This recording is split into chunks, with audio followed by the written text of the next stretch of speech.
One of the things you're going to want to do as you're setting up your Deako lighting system in your home is figure out exactly what switches you want in the specific rooms that you're setting up. So do you want a motion light? Excuse the closet, it's an absolute disaster in there. Do you want a smart switch, a motion light, a simple switch? And we're going to go through all the different options that you have available to you.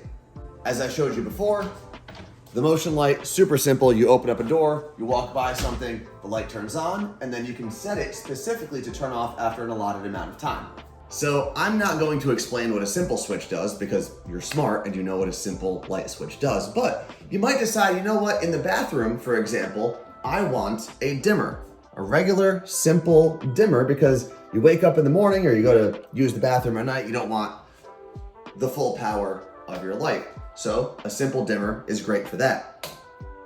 So we went through the motion sensor, we went through the simple dimmer, but what if you want a smart dimmer? You might want that in your bedroom, an entertainment room, a living room, dining room, and the best part is you can control those lights from your app. So I go into the Deako app here in the living room, turn it on, and now I go, oh, you know what? I want to turn it down a little bit so I can read or maybe have a movie night.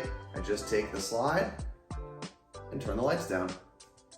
And one of the best parts about the Deako lighting system is even after you're done, right? You've gone through, you've taken notes through your entire home, you've ordered everything and installed it. If you decide to change your mind, it's super simple. You order the new switch and you can swap them out and you're done.